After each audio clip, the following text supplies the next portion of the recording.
بسم اللہ الرحمن الرحیم الحمد للہ رب العالمین والصلاة والسلام علی النبی الامین الکریم اما بعد۔ آج کی اس مجلس میں ہماری گفتگو کا موضوع ہے موضوعاتی تفسیر یا موضوعاتی مطالعہ قرآن مجید کے مطالعے کے اور قرآن مجید کی تفسیر کے حوالے سے جو کتابیں لکھی گئی ہیں ان کو ہم ایک پہلو سے 3 حصوں میں تقسیم کر سکتے ہیں ان کی اس حوالے سے، یعنی اگر ہم موضوعاتی تفسیر کو ایک قسم بنائیں تو گویا کہ ہمیں ایسا لگتا ہے کہ 3 قسمیں بن سکتی ہیں قرآن مجید کے مطالعے اور قرآن مجید کی تفسیر کے۔ تو ایک مطالعہ یا ایک تفسیر جو ہے وہ تفسیر تحلیلی یا پھر تجزیاتی مطالعہ کہلاتا ہے۔ یہ وہ ہے جو عام طور سے جو تفسیر کی کتابیں ہم پڑھتے ہیں اور ہمارے سامنے آتی ہیں، جتنی بھی مشہور تفسیریں ہیں، تو یہ سب تفسیر تحلیلی میں ان کا شمار ہوتا ہے۔ ان میں یہ ہوتا ہے کہ ایک طرف سے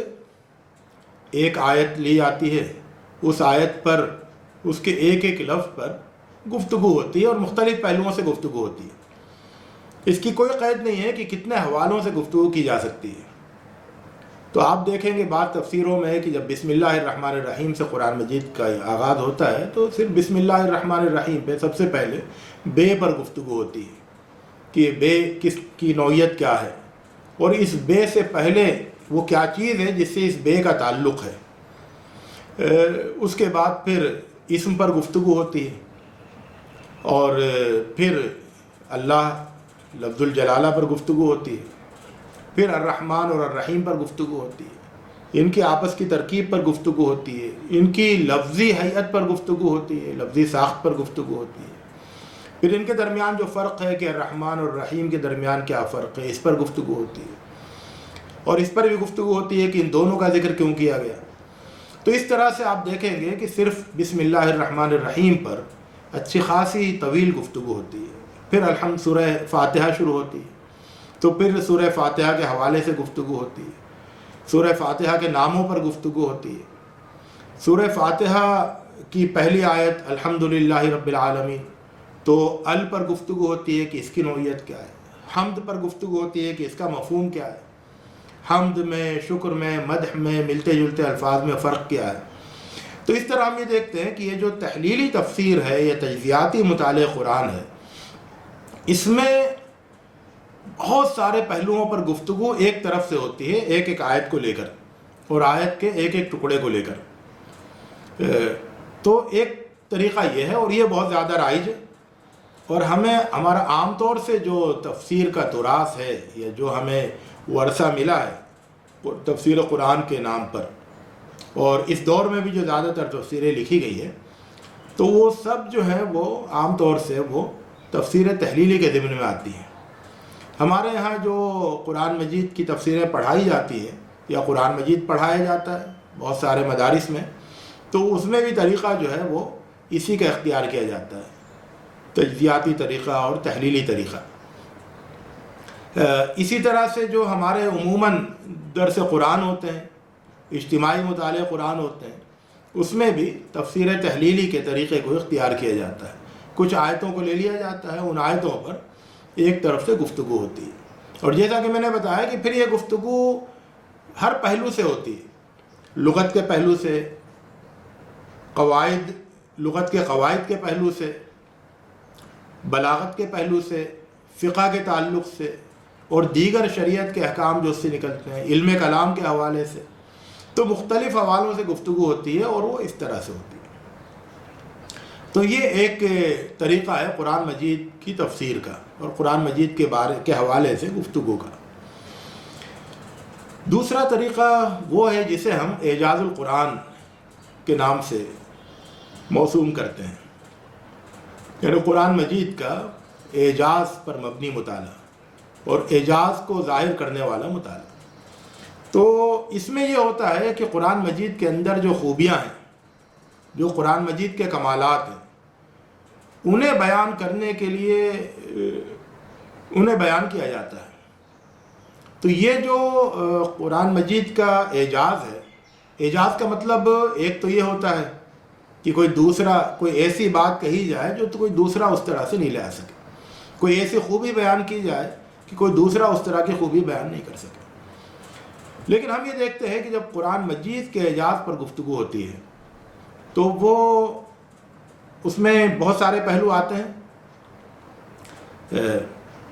بلاغت کا اعجاز آتا ہے، الاعجاز البیانی جسے کہتے ہیں، کہ بلاغت کے پہلو سے قرآن مجید میں وہ کیا خوبیاں ہیں جو قرآن مجید کے کا امتیاز جنہیں قرار دیا جا سکتا ہے۔ اسی طرح سے سائنسی اعجاز پر بات ہوتی ہے۔ اب بہت ساری باتیں جو ہے وہ قرآن مجید کے عددی اعجاز پر بھی کے حوالے سے بھی ہو رہی ہیں۔ قرآن مجید کا جو صوتی اعجاز ہے اس حوالے سے بھی بہت اچھی گفتگویں موجود ہیں۔ قرآن مجید کا جو تصویر پیش کرنے کا اعجاز ہے، الاعجاز الفنی، اس حوالے سے بھی گفتگو ہوتی ہے اور بہت اچھی باتیں کہی گئی ہیں۔ ان میں اگر آپ دیکھیں تو ہو سکتا ہے کسی کو یہ لگے، کسی ایک نقطے کو، اعجاز کے کسی ایک پہلو کے بارے میں اس کا خیال ہو کہ یہ تو کوئی خاص بات نہیں ہے، دوسرے کلام میں بھی اس طرح کی چیز ملتی ہے۔ جو لوگ قرآن مجید کے بلاغت کے اعجاز کے حوالے سے جو باتیں ذکر کرتے ہیں وہ باتیں دوسرے ادبی نمونوں میں بھی مل سکتی ہے یا ملتی ہے، جزوی طور پر مل سکتی ہے، اس سے ملتی جلتی چیزیں ہو سکتی ہیں۔ لیکن میرا اپنا جو خیال ہے اعجاز القرآن کے سلسلے میں وہ یہ ہے کہ قرآن مجید کے کمالات ہر پہلو سے اتنے زیادہ ہیں، ہر پہلو سے، جن کا میں نے ذکر کیا کہ بلاغت اور ادب کے پہلو سے، تصویر کے پہلو سے، آواز کے پہلو سے، خود عدد کے پہلو سے، اور پھر اس کی تاثیر کے پہلو سے، وہ جو سماج میں اور شخصیت میں تبدیلی لے کے آتی ہیں اس کی تعلیمات، ان پہلوؤں سے بھی۔ تو یہ تمام پہلوؤں کے اگر کمالات کو ہم جمع کریں تو پھر کمالات کا اتنا بڑا ایک طرح سے پہاڑ کھڑا ہو جاتا ہے کہ کسی انسانی کلام میں اتنے زیادہ کمالات کا بیک وقت جمع ہو جانا یہ ممکن نہیں ہے، اور اس کی کوئی مثال نہیں مل سکتی ہے۔ ہو سکتا ہے کہ کوئی کلام بلاغت کے پہلو سے بہت ابھرا ہوا محسوس ہو، بہت ممتاز ہو، لیکن وہ شخصیت کو بدلنے کی طاقت اپنے اندر نہیں رکھتا، اس کے اندر بعض دوسرے کمالات نہیں ہو۔ تو یہ جو ہے نا قرآن مجید کا یہ پہلو کہ کمالات اور ہر طرح کے کمالات بہت ہی اعلیٰ درجے پہ اور بہت ہی بڑی مقدار میں ایک ہی کلام میں جمع ہو جانا، یہ قرآن مجید کا حقیقی اعجاز ہے اس طالب علم کے خیال کے مطابق۔ تو یہ ہم کہہ رہے تھے کہ بہت ساری کتابیں لکھی گئی ہیں، بہت ساری گفتگویں ہوئی ہیں، بہت سارے مطالعات پیش کیے گئے ہیں، اسٹڈیز ہوئی ہیں جن کا تعلق قرآن مجید کے اعجاز اور قرآن مجید کے کمالات سے۔ تو ان کا مقصد یہ ہوتا ہے قرآن مجید کے کمالات اور خوبیوں کو ظاہر کیا جائے۔ تو ایسی کتابیں بہت ساری ہیں اور اس دور میں تو بہت زیادہ لکھی گئی ہیں۔ تیسری قسم جو ہے وہ ہے قرآن مجید کا موضوعاتی مطالعہ۔ تو پہلے کو ہم کہہ سکتے ہیں کہ انالیٹیکل اسٹڈی، تجزیاتی مطالعہ، دوسرا جو ہے اسٹڈی آف اسپیشل فیچرز، اعجاز کو بتانے والا مطالعہ، اور تیسرا جس پر ہم گفتگو کریں گے تھوڑا تفصیل کے ساتھ وہ ہے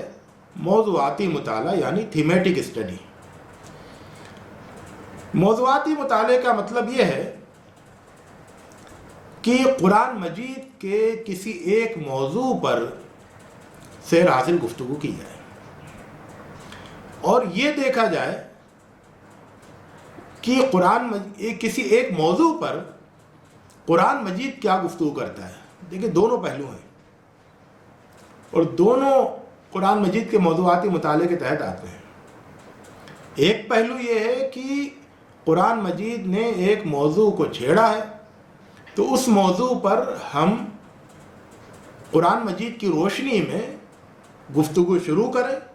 اور پھر اس موضوع پر سیر حاصل گفتگو کریں، اس کے تمام جوانب کا احاطہ کرنے کی کوشش کریں۔ تو یہ بھی قرآن مجید کا موضوعاتی مطالعہ ہے۔ اور ایک یہ ہے کہ کسی ایک موضوع کو قرآن مجید نے چھیڑا ہے تو ہم یہ جاننے کی کوشش کریں کہ خود قرآن مجید نے اس موضوع کو کس طرح سے پیش کیا ہے۔ تو یہ دونوں طریقے ہو سکتے ہیں موضوعاتی مطالعے کے۔ پہلے میں یہ ہوتا ہے کہ ہم قرآن مجید کی رہنمائی تک اور قرآن مجید کی روشنی تک محدود رہتے ہیں کہ قرآن مجید نے اس موضوع کو کہاں تک بیان کیا ہے، اس کے کن کن پہلوؤں کو بیان کیا ہے اور کیا اس کی وضاحتیں قرآن مجید میں ملتی ہیں، اس تعلق سے وضاحتیں ملتی ہیں۔ اور دوسرا موضوع جو ہے وہ بہت پھیل جاتا ہے، اتنا بڑا ہو جاتا ہے جتنا بڑا وہ خود موضوع ہے، کہ یہ موضوع جو قرآن مجید نے چھیڑا ہے اور جس پر قرآن مجید نے ابھارا ہے، جسے قرآن مجید نے ابھارا ہے، اس موضوع کو اپنا موضوع بنا کر پھر اس پر بھرپور طریقے سے بات کی جائے، گفتگو کی جائے۔ ایک بات جو قرآن مجید کا مطالعہ کرتے ہوئے ہمارے سامنے آتی ہے، اور یہ بہت بڑی حقیقت ہے، وہ یہ کہ قرآن مجید بہت سارے علمی اور فکری موضوعات کا مخزن ہے، بہت بڑا خزانہ ہے، جس میں علمی اور فکری موضوعات مطلب لاتعداد بے شمار موضوعات پائے جاتے ہیں، اور ہر موضوع انسانوں کے لیے مفید ہے، انسانی شخصیت کے ارتقاء کے لیے اور انسانی سماج کی تشکیل کے لیے مفید ہے۔ تو قرآن مجید موضوعات کا مجموعہ ہے، اس کی ہر آیت اور بسا اوقات ایک ایک آیت میں کئی کئی موضوعات ہوتے ہیں، اور کچھ آیتیں مل کر کسی ایک موضوع کو پیش کرتی ہیں۔ تو اس طرح سے بہت سارے موضوعات ہیں جو قرآن مجید میں جنہیں ذکر کیا گیا ہے، اور ہر موضوع اس بات کا مستحق ہے کہ اس پر بھرپور اور سیر حاصل کام کیا جائے، اور یہ انسانیت کی ایک بہت بڑی خدمت ہو سکتی ہے۔ حقیقت یہ ہے کہ قرآنی موضوعات، قرآن مجید میں جو بہت سارے علمی اور فکری موضوعات پائے جاتے ہیں، حقیقت یہ ہے کہ یہ سب موضوعات عموماً بے توجہی کا شکار رہے ہیں، ان پر اس طرح سے کام نہیں کیا جا سکا ہے جس طرح سے کام ہونا چاہیے، اور اس کی وجہ ہو سکتا ہے یہ ہو کہ دور زوال میں ہماری توجہات جو ہیں وہ بہت محدود ہو گئی تھی، اور کتابوں مطلب نئے نئے موضوعات کی تلاش اور ان موضوعات پر کام کرنے کا رجحان بہت کمزور ہو گیا تھا۔ تو جو پرانی کتابیں تھیں انہی پر حاشیہ در حاشیہ چڑھانے کا کام چلتا رہا ایک زمانے تک۔ اب اس زمانے میں توجہ بڑھی اور اسی لیے بہت ساری کتابیں بھی آ رہی ہیں، قرآنی موضوعات پر کام شروع ہوا، لیکن ظاہر ہے کہ بہت تاخیر سے یہ کام ہوا ہے۔ ہم یہ دیکھتے ہیں کہ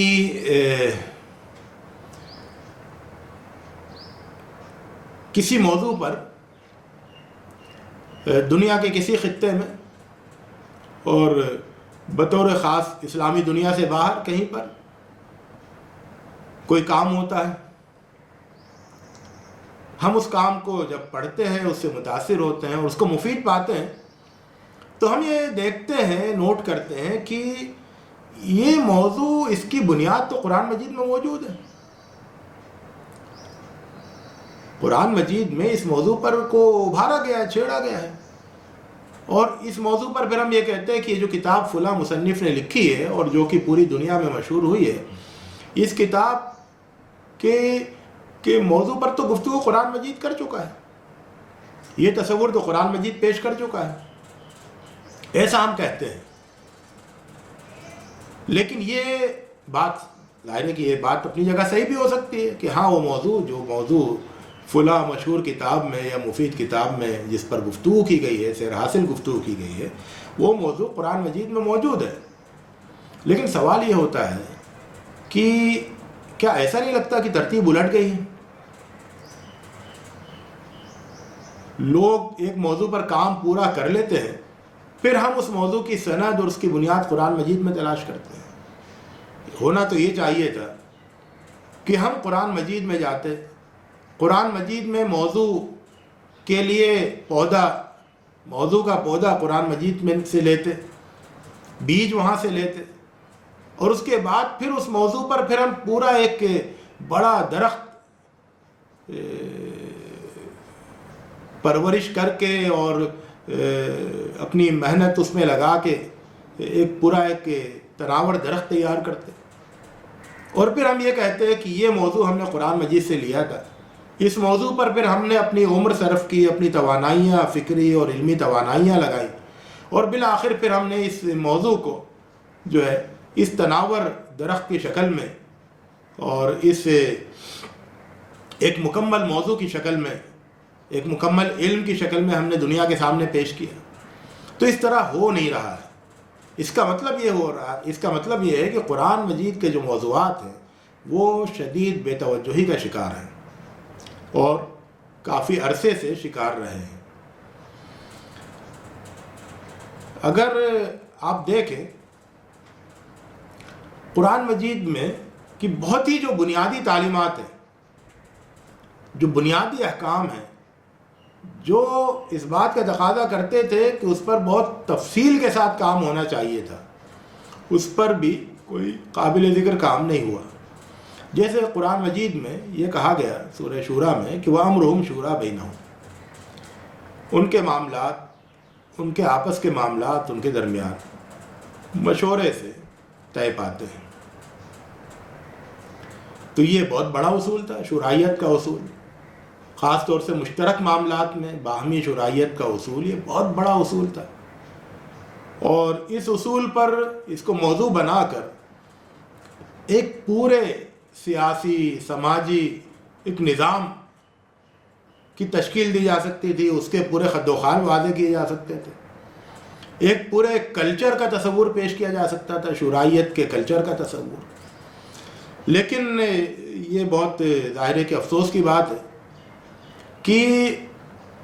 ہماری پوری جو ہمارے علم میں، خاص طور سے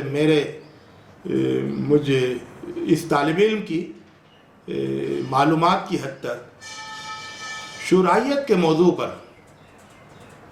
پچھلی تمام صدیوں میں کوئی ایک بھی کتاب نہیں لکھی گئی،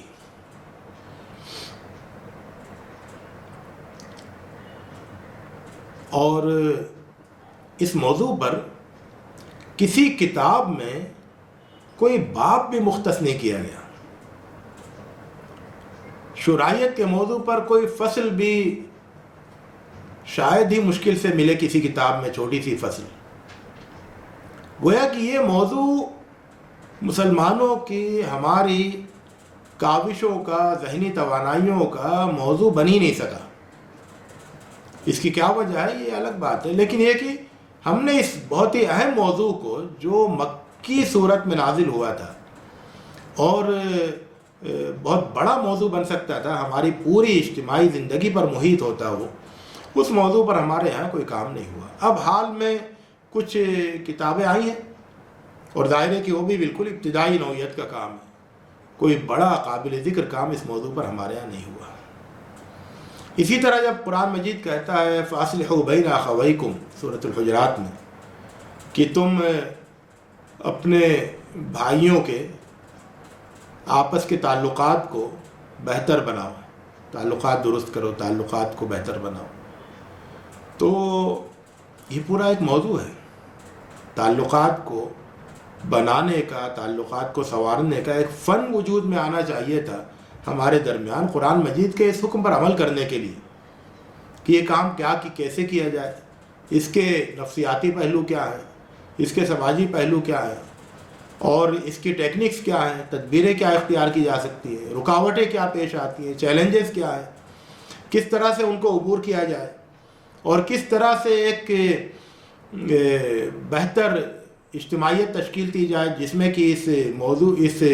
حکم پر سب لوگ عمل کرنے کی پوزیشن میں ہوں، اس حکم پر عمل کرنے کی استعداد لوگوں کے اندر ہو۔ تو ایسی کوشش ہمارے ہاں نہیں ہو سکی۔ تو یہ فن اگرچہ کہ یہ اسلامی دنیا سے باہر تعلقات کو بنانے کے فن پر بہت سارے کام ہوئے ہیں، بہت بڑے بڑے کام ہوئے ہیں، لیکن ہمارے ہاں جہاں اس موضوع کی ایک ٹھوس بنیاد موجود تھی، تعلیم موجود تھی، حکم موجود تھا، اس کے باوجود اس موضوع پر ہمارے ہاں کوئی قابل ذکر کام نہیں ہوا۔ تو یہ جو ہے وہ اس موضوع کی اہمیت کا اندازہ اس سے کیا جا سکتا ہے کہ ایک طرف قرآن مجید میں موضوعات کا ایک خزانہ ہے، اور دوسری طرف ان موضوعات کے سلسلے میں ہمارے یہاں اب تک بے توجہی رہی ہے، حالانکہ یہ موضوعات وہ ہیں جو انسانیت کے لیے بہت زیادہ مفید ہے، اور ان پر جتنا بھی کام کیا جائے وہ دراصل قرآن مجید کی بہت بڑی خدمت قرار پائے گا۔ شرط یہ ہے کہ قرآن مجید کی روشنی میں، اور قرآن مجید نے جو بنیادیں دی ہیں، قرآن مجید نے جو اصول دیے ہیں، قرآن مجید جو مزاج طے کرتا ہے، ان دائروں میں رہتے ہوئے یا ان سے استفادہ کرتے ہوئے یہ کام کیا جائے۔ آپ کہیں گے کہ قرآن مجید میں کیا موضوعات ہیں، ان کی فہرست تیار ہوئی ہے کہ نہیں، یا ان کی فہرست پیش کر دیں، ہم ان پر کام کریں گے۔ تو دراصل قرآن مجید جو ہے نا، قرآن مجید میں موضوعات کی فہرست نہیں ہے، قرآن مجید میں موضوعات کے خزانے ہیں۔ فہرست اور خزانے میں فرق کیا ہوتا ہے؟ فہرست پر نگاہ دوڑائی جاتی ہے اور اس کے بعد کوئی ایک موضوع طے کر لیا جاتا ہے، لیکن خزانے کی کھوج میں نکلا جاتا ہے۔ قرآن مجید میں کوئی بھی چیز بغیر کھوج کے حاصل نہیں ہوتی ہے۔ تو یہ موضوعات دراصل قرآن مجید کے خزانے ہیں، جن کی کھوج میں جو نکلے گا تو اس کے ہاتھ وہ خزانے آئیں گے، اور پھر وہ اس پر کام کرے گا۔ تو یہ دراصل ایسا نہیں ہے کہ کوئی آپ کو فہرست بنا کے دے دے اور آپ کام شروع کر لیں، بلکہ آپ کو خود اس کی کھوج میں نکلنا پڑے گا اور تلاش کرنا ہوگا۔ ایک بات یہ ہے کہ کیا صرف قرآن مجید کا مطالعہ اور قرآن مجید پر غور و فکر وہ کسی قرآن مجید کے موضوع پر کام کرنے کے لیے کافی ہوگا؟ تو اس سلسلے میں میرا یہ خیال ہے کہ قرآن مجید کے ذریعے سے موضوع ملے گا، مفید موضوعات ملیں گے، وہ موضوعات جو انسانیت کے لیے مفید ہیں، اور البتہ ان پر کام کرنے کے لیے، ایک موضوع پر کام کرنے کے لیے جو تمام تر وسائل درکار ہوتے ہیں، ان تمام وسائل سے استفادہ ضروری ہوگا۔ تو قرآن مجید کے علاوہ جو علوم ہے، خارجی علوم، وہ سب مددگار ہوں گے قرآن مجید کے موضوعات کی نشاندہی کرنے میں اور ان پر کام کرنے میں۔ تو جب آپ شرائعت پر کام کریں گے تو اس حوالے سے جو کچھ بھی انسانوں نے دریافت کیا ہے اور انسانی جد و جہد اور تجربات سے جو باتیں سامنے آئی ہیں، وہ سب آپ کے سامنے رہیں گی۔ آپ جب لوگوں کے تعلقات بہتر بنانے کے فن کی تشکیل پر کام کریں گے تو اس حوالے سے جتنے اب تک کام ہوئے ہیں اور جو بھی تجربات ہوئے ہیں وہ سب آپ کے لیے مفید ثابت ہوں گے۔ البتہ یہ ہے کہ اس کی بنیاد اور اس کے لیے سمت جو ہے وہ قرآن مجید سے طے ہوگی اور وہاں سے ملے گی۔ تو عرض یہ کرنا ہے کہ جو دیگر علوم ہیں ان کی اہمیت سے انکار نہیں کیا جا سکتا ہے، وہ سب مددگار ہوتے ہیں قرآن مجید کے موضوعات پر کام کرتے ہوئے۔ موضوعاتی مطالعہ قرآن یا موضوعاتی تفسیر کی کئی صورتیں ہو سکتی ہیں، کئی شکلیں ہو سکتی ہیں۔ ایک تو یہ ہے کہ ایک موضوع پر پورے قرآن مجید سے رہنمائی حاصل کی جائے، اور خاص طور سے وہ موضوعات جو کہ پورے قرآن مجید کا موضوع ہے، پورے قرآن مجید میں پھیلے ہوئے ہیں۔ تو یہ وہ موضوعات، یہ اس طرح کا موضوع نہیں ہوتا ہے کہ آپ کسی ایک آیت سے وہ موضوع لے لیں اور اس پر پھر باقی قرآن مجید سے استفادے کی آپ کو ضرورت نہیں ہو اور آپ اس پر کام کرتے رہیں کسی ایک آیت یا ایک مقام کی روشنی میں۔ نہیں، یہ وہ موضوع ہوتے ہیں جن کی طرف میں ابھی جن کا میں ذکر کر رہا ہوں، جس قسم کا، تو یہ اس قسم کے موضوعات وہ ہیں جو کہ پورے قرآن مجید میں پھیلے ہوئے ہیں، اور جب تک آپ پورے قرآن مجید سے ان کے سلسلے میں رہنمائی اور روشنی حاصل نہیں کریں گے، آپ اس موضوع کا حق نہیں ادا کر سکتے۔ مثال کے طور پر قرآن مجید کا نظام تزکیہ، قرآن مجید کا طریقہ دعوت، قرآن مجید کا طریقہ استدلال، قرآن مجید کا تصور دین، قرآن مجید کا تصور آخرت، قرآن مجید کا تصور انسان، قرآن مجید کا تصور اخلاق، قرآن مجید کا تصور خیر و شر، اور قرآن مجید کا نظام اقدار، تو یہ جو ہے نا، اس کے لیے ضروری یہ ہوگا کہ یہ وہ موضوعات ہیں، اور ایسے بہت سارے موضوعات جو پورے قرآن مجید میں ہیں، کسی ایک مقام پر نہیں ہے ان پر گفتگو، تو ان پر کام کرنے کے لیے آپ کو پورے قرآن مجید کو اپنے سامنے رکھنا ہوگا، اور اس سے متعلق ہر آیت پر غور کرنا ہوگا، اور سب کو سامنے رکھ کر پھر آپ کام کریں گے۔ تو اس طرح سے آپ یہ جان لیں گے کہ اس موضوع پر پورا قرآن مجید کیا رہنمائی دیتا ہے۔ اور یہ بات بہت ضروری ہے کہ وہ موضوعات جو کہ پورے قرآن مجید کا موضوع ہے، وہ موضوع جو پورے قرآن مجید کا موضوع ہے، اس پر گفتگو 1 2 3 آیتوں کے حوالے سے نہیں ہو، بلکہ پورے قرآن مجید کے حوالے سے ہو۔ مثال کے طور پر دعوت، دین کی دعوت، یہ پورے قرآن مجید کا موضوع ہے، تو ہم کسی ایک آیت جہاں پر کہ جس میں کہ دین کی طرف بلانے کی بات ہو کہ ادعو الی سبیل ربک بالحکمت والموعظۃ الحسنہ، آپ اس ایک آیت کو لے کر آپ یہ چاہیں کہ آپ دعوت کے سلسلے میں قرآن مجید کے پورے موقف کو بیان کر دیں، تو یہ ممکن نہیں ہے۔ اس کا طریقہ یہی ہے کہ چونکہ یہ موضوع پورے قرآن مجید کا موضوع ہے، اس لیے پورے قرآن مجید کی روشنی میں بتانا ہوگا کہ اس موضوع پر قرآن مجید کا موقف کیا ہے۔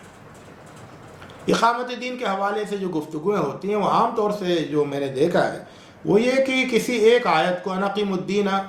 والی آیت کو لے کر اس کے اوپر طویل گفتگو ہوتی ہے، اقامت کے معنی پر گفتگو ہوتی ہے، دین کے معنی پر گفتگو ہوتی ہے۔ اقامت دین صرف اس ایک آیت کا موضوع نہیں ہے، اقامت دین تو پورے قرآن مجید کا موضوع ہے۔ تو پورا قرآن مجید اقامت دین کے سلسلے میں کیا تصور پیش کرتا ہے، یہ جاننے کی ضرورت ہے۔ تو ایک بات یہ ہوئی کہ وہ موضوعات جو پورے قرآن مجید پر محیط ہے، ان موضوعات پر کام کرنے کے لیے ضروری ہے کہ پورے قرآن مجید سے روشنی حاصل کی جائے، پورے قرآن مجید کی رہنمائی حاصل کی جائے۔ البتہ بعض موضوعات ایسے ہو سکتے ہیں جو کہ کچھ آیتوں میں جن کا ذکر ہے، تو کسی ایک موضوع پر کچھ آیتوں میں ان موضوع پر گفتگو کی گئی ہے، تو ان آیتوں کو جمع کر لیا جائے اور دیکھا جائے کہ یہ جو متعلق آیتیں ہیں وہ 10 15 20 مقامات پر یا 1 2 مقام پر، تو وہ کیا رہنمائی کرتی ہیں۔ تو اس طرح سے ایک موضوع پر متعلق آیتوں کو جمع کر کے اور ان سے رہنمائی لی جا سکتی ہے، یہ ایک طریقہ ہے۔ ظاہر ہے کہ یہ ان موضوعات کے بارے میں جن پر گفتگو کسی ایک یا ایک سے زائد کچھ مقامات پر کی گئی ہے، جیسے مثال کے طور پر فرعون کے سیاسی نظام کا تذکرہ ہے، اس حوالے سے بعض لوگوں نے بہت اچھی گفتگو کی ہے، اور انہوں نے یہ بتایا ہے کہ قرآن مجید کے تمام آیتوں کو جو فرعون کے اور اس زمانے کے احوال سے متعلق ہے ان کو جمع کریں، تو معلوم یہ ہوتا ہے کہ یہ ایک حرمی نظام تھا۔ جس طرح سے مصر میں احرام ہے، اسی طرح سے مصر میں اس وقت احرام نما سیاسی نظام نافذ تھا، جس میں سب سے اوپر فرعون ہوتا تھا، اور اس کے نیچے پھر سیاسی اشرافیہ ہوتا تھا جس کی نمائندگی حامان کرتا تھا، تو سب سے اوپر حاکم ہوتا تھا جس کی نمائندگی فرعون کرتا ہے، اس کے نیچے پھر سیاسی اشرافیہ جس کی نمائندگی حامان کرتا ہے، اس کے نیچے پھر سرمایہ دار اشرافیہ جس کی نمائندگی قارون کرتا ہے، اس کے نیچے پھر ثقافتی ٹولہ اور میڈیا وغیرہ وغیرہ، ادب، وہ ساری چیزیں جس کی نمائندگی جادوگر کرتے ہیں، اور اس کے نیچے پھر جنود، لشکر، اور اس کے نیچے پھر عوام، اور عوام کو تقسیم کر دیا گیا۔ تو اس میں جو بنی اسرائیل تھے، دبے کچلے عوام، ان کو ظلم و تشدد کا نشانہ بنایا گیا، اور باقی عوام کو ان کے اوپر مسلط کر دیا گیا، اور پھر ان کو نشانہ بنا کر اپنے حرم کی پائیداری کی ضمانت لی گئی۔ تو اس طرح سے انہوں نے ان تمام متعلق آیتوں کو جمع کر کے، جو فرعون کے سیاسی نظام کو سمجھنے کے سلسلے میں معاون ہو سکتی تھی، ایک تصور پیش کیا کہ جس طرح سے مصر میں اس وقت اہرام کی تعمیر کا رواج تھا، اسی طرح سے وہاں کا سیاسی نظام بھی اہرام نما تھا، حرم نما تھا۔ تو اس طرح کی کوششیں بہت ساری کی گئی ہیں، مختلف موضوعات پر متعلقہ آیتوں کو جمع کر کے، اور پھر گفتگو کی گئی ہے، اور وہ بسا اوقات بڑی اس میں ندرت بھی ہوتی ہے۔ اسی طرح سے ایک طریقہ یہ ہے کہ کسی ایک مقام کو لے کر اس مقام کا موضوعاتی مطالعہ کیا جائے۔ کسی ایک مقام پر کوئی ایک موضوع ذکر ہو رہا ہو، اور اس موضوع، اور وہ صرف اسی ایک مقام پر وہ موضوع ذکر ہوا ہو، تو اسی مقام پر ٹھہر کر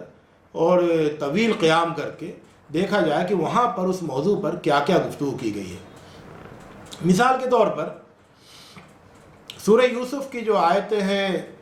47، 48، 49، اور اس سے پہلے کی اور اس کے بعد کی، تو خاص طور سے یہ جو آیتیں ہیں 47، 48، 49، 3 آیتیں، جس میں یہ ہے کہ جب وہ اس سے پہلے ذکر ہوا ہے کہ بادشاہ نے خواب دیکھا، اور اس میں اس نے جو ہے وہ 7 گایوں کو دیکھا، موٹی گائیں، اور 7 دبلی گائیں، جنہیں 7 موٹی گائیں تھیں جن کو 7 دبلی گائیں کھا رہی تھیں، اور 7 ہری بالیاں تھیں اور 7 سوکھی بالیاں تھیں۔ تو اسے اس خواب کی فکر سوار ہوئی کہ اس کی تعبیر مجھے معلوم ہونا چاہیے۔ اس کو لگا کہ یہ خواب جو ہے یہ فکر مندی یعنی تشویش کا پہلو اس کو نظر آیا، اس میں اس خواب نے اس کو بے چین رکھا۔ اس نے بہت سارے لوگوں سے پوچھا، لیکن لوگوں نے جو اس کو اطمینان بخش جواب نہیں دیا۔ آخرکار وہ شخص جو حضرت یوسف علیہ السلام کے ساتھ جیل میں ساتھ تھا، اور اب وہ بادشاہ کا نوکر ہو گیا تھا، اس نے پھر کہا کہ میں خواب کی تعبیر پوچھ کے آتا ہوں، اور وہ پھر حضرت یوسف علیہ السلام کے پاس آیا پوچھنے، اور جب پوچھا تو انہوں نے پھر جو جواب دیا 3 آیتوں پر مشتمل، تو اس جواب میں ہمارے لیے بڑا پیغام ہے۔ ان 3 آیتوں میں حضرت یوسف علیہ السلام نے صرف خواب کی تعبیر بیان نہیں کی، بلکہ انہوں نے اس صورتحال سے، جو بہت ہی خطرناک صورتحال ہو سکتی تھی، اس سے نمٹنے کی تدبیریں بتائیں، اور بہت ہی قیمتی تدبیریں بتائیں۔ اس زمانے میں بعض علماء نے ان آیتوں پر گفتگو کی ہے، اور انہوں نے یہ بتایا کہ اس میں تو پلاننگ کے، مینجمنٹ کے، کرائسس مینجمنٹ کے، ڈیزاسٹر مینجمنٹ کے، اور معاشی منصوبہ بندی کے بہت سارے بڑے قیمتی اصول پائے جاتے ہیں۔ تو ان پر کام ہونا چاہیے، مزید کام ہو، کہ صرف اس ایک مقام پر پلاننگ اور مینجمنٹ کے کیا کیا اصول بیان کیے گئے ہیں، اور پھر وہ اصول اور ان کو کہاں تک ان کو ترقی دی جا سکتی ہے اور ڈیولپ کیا جا سکتا ہے۔ اسی طرح سے ایک موضوعاتی مطالعہ یہ ہوتا ہے کہ آپ یہ دیکھیں کہ ایک صورت کو لیں اور یہ دیکھیں کہ اس صورت کا موضوع کیا ہے۔ بعض صورتوں میں بہت سارے موضوعات ہوتے ہیں، اور بعض صورتیں ایسی ہیں جو کسی ایک موضوع کے پر گفتگو کرتی ہیں، خاص طور سے جو آخر کی چھوٹی صورتیں ہیں تو ان کا ایک موضوع ہوتا ہے۔ تو پھر یہ دیکھا جائے کہ اس صورت میں یہ جو موضوع ہے، تو یہ دیکھا جائے تو پھر اس پر بات کی جائے، اور غور و فکر کیا جائے، کام کیا جائے کہ اس صورت کا موضوع وہ ہمارے لیے اپنے اندر کیا کیا رہنمائی رکھتا ہے۔ تو کسی ایک صورت کا موضوعاتی مطالعہ، مثال کے طور پر سورۃ الحجرات، تو سورۃ الحجرات کے موضوعات بہت متعین ہیں، اور یہ معلوم ہوتا ہے کہ یہ دراصل اس وقت کے لوگوں کی اجتماعی تربیت کے لیے یہ صورت نازل ہوئی ہے۔ ان کے مطلب ان کے اندر سماجی قدریں پیدا کرنا، ان کو اجتماعی اخلاق کی تعلیم دینا، ان کے آپس کے تعلقات کیسے ہونے چاہیے، ان کے اللہ کے رسول صلی اللہ علیہ وسلم سے تعلقات کیسے ہونے چاہیے تھے، اور ظاہر ہے کہ اللہ کے رسول صلی اللہ علیہ وسلم کے بعد پھر جو اللہ کے رسول صلی اللہ علیہ وسلم کے مشن کو انجام دے رہے ہیں ان کے خلفاء ہر پہلو سے، تو ان کے حوالے سے ان کے تعلقات کیا ہونے چاہیے۔ تو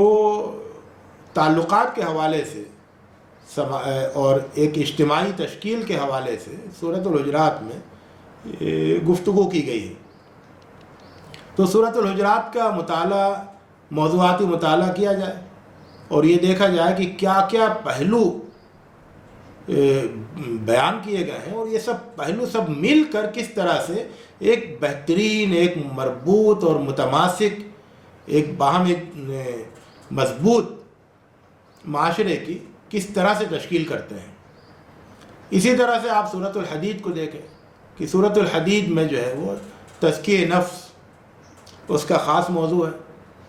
تو سورۃ الحدید میں تزکیہ نفس کے کتنے پہلوؤں پر گفتگو کی گئی ہے، اور وہ سارے پہلوؤں کو اگر جمع کریں تو پھر ہمارے سامنے تزکیہ نفس کی کیا تصویر سامنے آتی ہے۔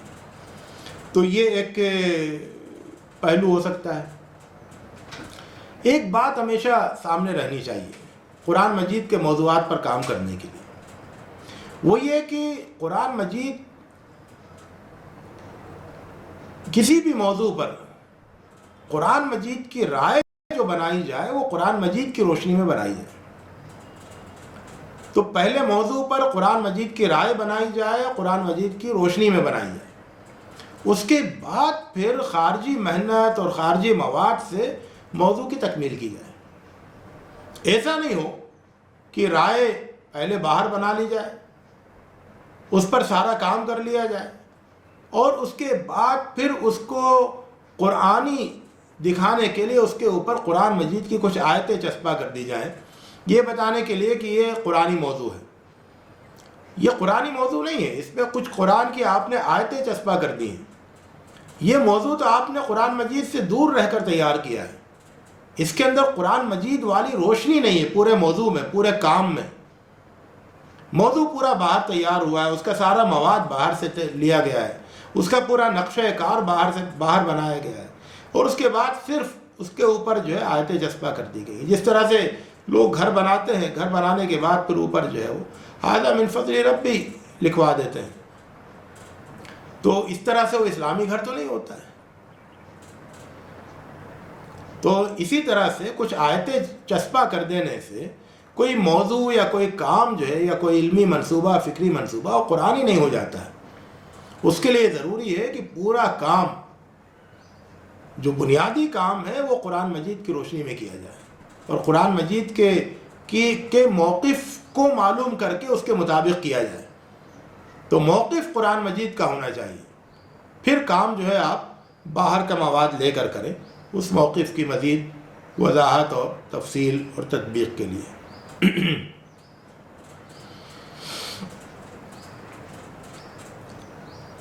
یہ بھی دیکھنا بہت ضروری ہے قرآن مجید کا مطالعہ کرتے ہوئے کہ قرآن مجید کس موضوع کو کس اہمیت اور شدت کے ساتھ پیش کرتا ہے۔ جیسے انسانی جان کا احترام ہے، قرآن مجید نے اس کو کتنی قوت کے ساتھ اس موضوع کو پیش کیا ہے۔ فواحش سے دور رہنے کی بات جو ہے، اجتناب، تو قرآن مجید نے اس کو کتنی قوت کے ساتھ پیش کیا ہے۔ سود کے سلسلے میں قرآن مجید کا جو موقف ہے اور اس کا جو بیانیہ ہے وہ کتنا طاقتور ہے۔ تو جب ہم اس موضوع پر کام کریں تو اس موضوع میں قرآن مجید کے موقف کی شدت وہ برقرار رہنی چاہیے. یہ اس وقت متاثر ہوتی ہے جبکہ ہم باہر سے زیادہ متاثر ہو جاتے ہیں اور اتنا متاثر ہو جاتے ہیں کہ پھر قرآن مجید کے بیانیے کو ڈائیلوٹ کرنے لگتے ہیں اور اس کی شدت کو کم کر دیتے ہیں. تو بظاہر آپ سود کے اوپر کام کرتے ہیں اور یہ کہ یہ تو قرآن مجید کا موضوع ہے، لیکن اس کام میں اگر وہ شدت نظر نہیں آئے جو قرآن مجید کے اندر پائی جاتی ہے اس سلسلے میں، تو اس کا مطلب یہ ہوا کہ آپ نے قرآن مجید کے موضوع پر اس طرح کام نہیں کیا جس طرح قرآن مجید کا خود اپنا تقاضا ہے.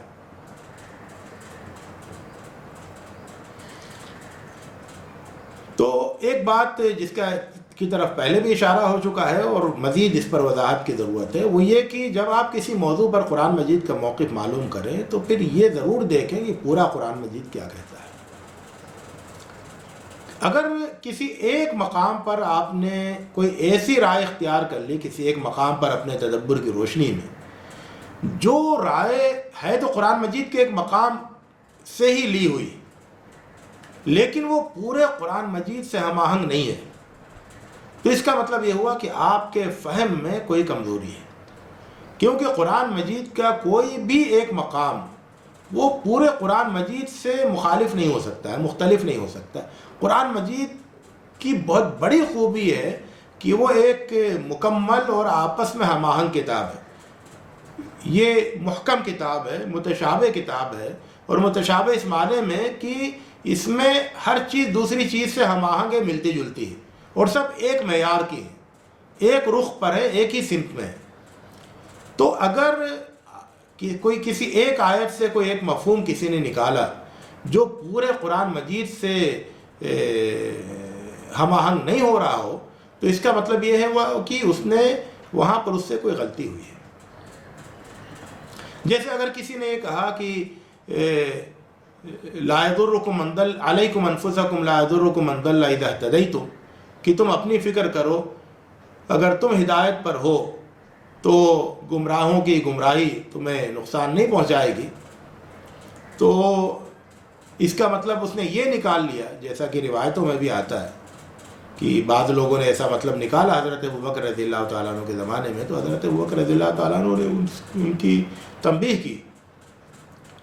تو یہ اس نے اگر کسی نے ایک آیت سے یہ موقف نکالا کھینچ تان کر کے، یا اس نے اس کے اپنے فہم کے مطابق، لیکن پورا قرآن مجید تو اس کے ساتھ نہیں دے رہا ہے. پورا قرآن مجید تو دین کی دعوت کی تاکید کر رہا ہے، تو اس کا مطلب یہ ہوا کہ وہ اس مقام پر اس کی رائے میں کمی ہے، قصور ہے، اس کو اپنی رائے پر نظر ثانی کرنی چاہیے. اسی طرح سے اگر کوئی یہ رائے رکھتا ہے وَلْتَكُن مِّنكُمْ أُمَّةٌ يَدْعُونَ إِلَى الْخَيْرِ کی روشنی میں، کہ کوئی ایک گروہ اگر امر بالمعروف اور نہی عن المنکر کا اور دعوت الی الخیر کا کام کر لے تو وہ کافی ہے پوری امت کی طرف سے. پوری امت کو یہ کام کرنا ضروری نہیں ہے. تو یہ پورا قرآن مجید سے مختلف موقف ہے. پورا قرآن مجید تو سب کو خیر کی دعوت دینے پر ابھارتا ہے اور خیر کی دعوت دینے کے لیے تیار کرتا ہے. پورا قرآن مجید امر بالمعروف اور نہی عن المنکر کا کام سب کے ذمے لگاتا ہے.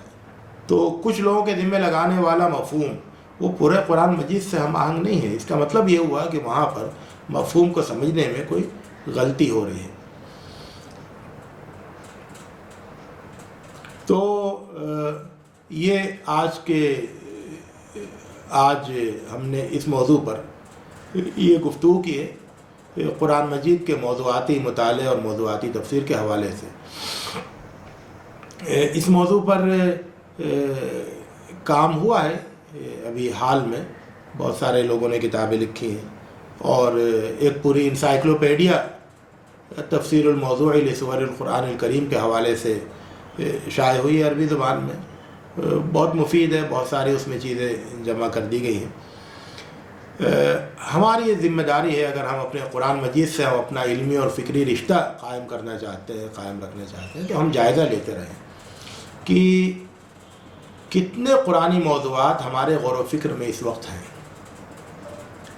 ہر صاحب فہم، صاحب علم کی ذمہ داری ہے کہ اگر وہ قرآن مجید سے علمی اور فکری رشتہ اپنا رکھتا ہے تو وہ اس بات کا جائزہ ضرور لے کہ اس وقت اس کے توشے میں، اس کے منصوبے میں، زندگی کے منصوبے میں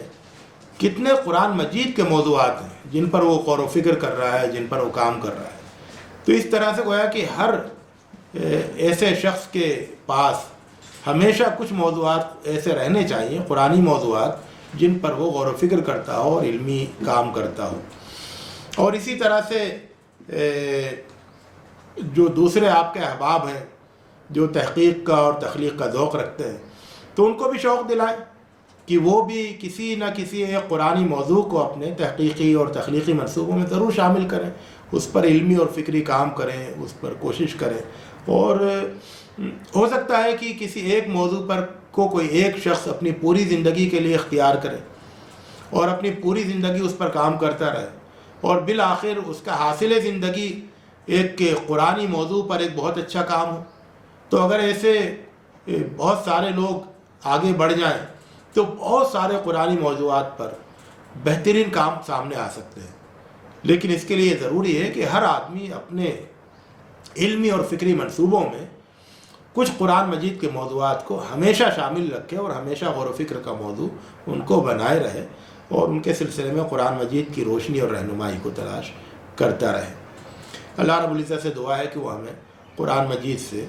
فکری اور علمی تعلق کو استوار کرنے کی توفیق عطا فرمائے۔ وآخر دعوانا الحمدللہ رب العالمین۔